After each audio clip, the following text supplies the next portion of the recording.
So I'm gonna show you how I cook chapo alone.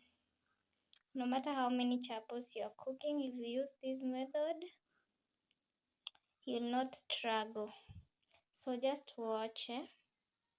Okay, let's start. So we start by rolling.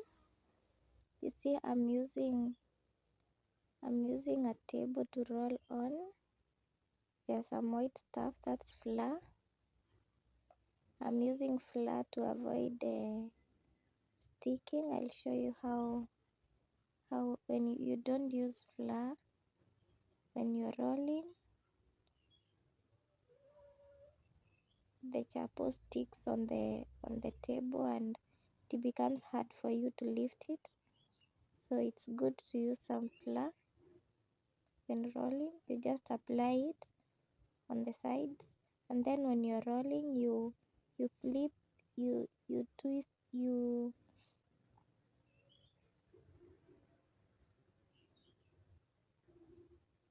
unaipindua,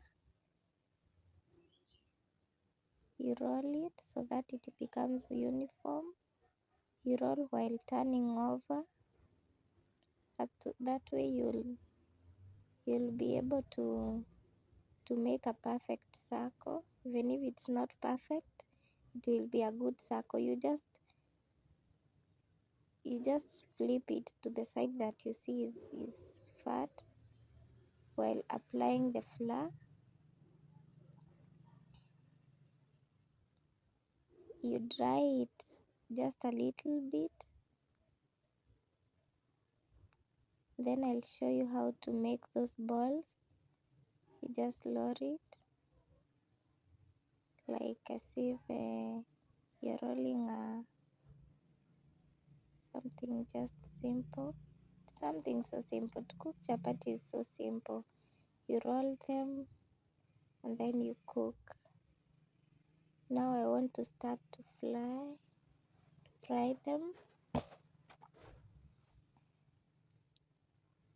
I'll have dried them, and then the bottom chapati is in bad shape. It's not dry like that one. It's wet and it's not good. It's watery on the sides because I didn't use a paper, so I'm gonna use a paper. I'm gonna spread it like that, and then the chapati will just lie over there. I'll show you why, the reason as to why I used that paper. It's very important. Now I'm going to start to fry them. When you're drying, you just dry it just a little bit. You see those two chapatis, one is dry so much and the other one is just soft. So you just dry it just a little bit. When drying chapatis, you use moderate heat to avoid so much drying, because when you dry them so much, they'll become hard and crunchy. You don't want your chapatis to become crunchy, so you just dry them a little bit and then you start cooking. When you use this method, it's easy for you because you'll not, moto haitakushinda, and you'll multitask just twice. It's something that you can take. You don't need a helper. It's also not so much time consuming, because when you dry them, you are just left with cooking them, and that's all. Just putting oil to them and cooking them, so it's easy for you. So I'm just frying them. I'm flipping the top chapati. I'm cooking several chapatis at once. I'm making sure that I cook both sides. That's why I'm flipping them. I'm using another cold chapati to help me to roll them. because when you roll them, oil is distributed uniformly. You don't just put them and leave them to cook on themselves. You roll them. You use a cold chapati on top to roll them to avoid burning because they are hot. So yeah, you roll them like that. That way they cook very well. And like when you just put them on the pan and leave them like that, you roll. It's important to roll them and checking them often to see whether they are good, because they take almost less than 5 seconds to cook well.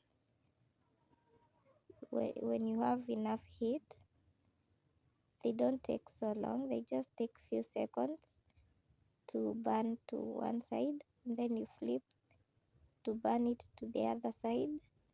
That's how you do it. So it's that easy.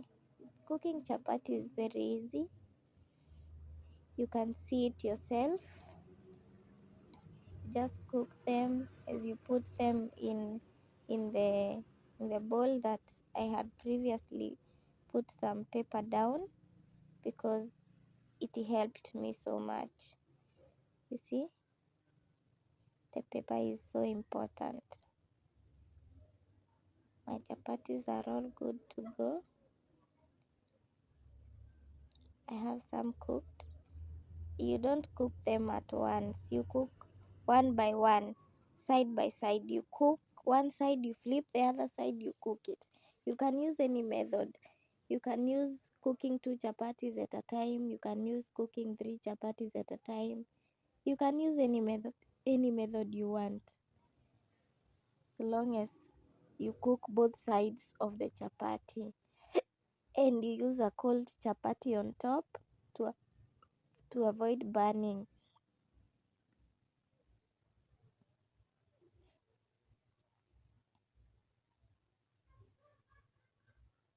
So now that I'm done cooking all the Easy. My chapatis chapatis, are all good to go now. I'll just You see they are good. remove them. And yeah. And yep, I'm good to go. They are all good, you see. Good chapatis.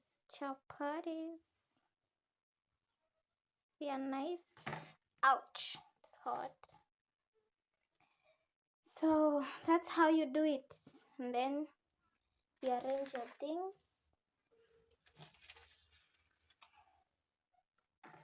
Then make sure you cover them.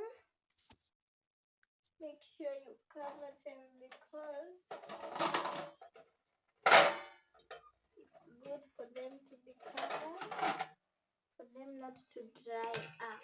You can cook your chapatis well, but make sure you cover them well so that they are not cold when people are eating.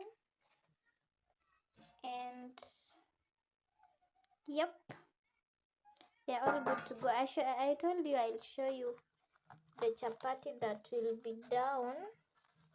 We see the difference. So let's see the difference between this chapati and the other one. So let us see the difference. Let us see the difference of this down chapati and the other one. So you see, it helps them not to be dry, not to be wet. This pepper is very cool, so it helps the chapatis not to become watery, and they are decent. So that's how you cook chapati alone, and it's easy. You've seen it's easy. You've seen it yourself. It's easy. Those are my chapatis. Yep. So make sure you cover your chapatis well like this. This way they'll not lose heat, and this paper will help them not to sweat. So ta-dum.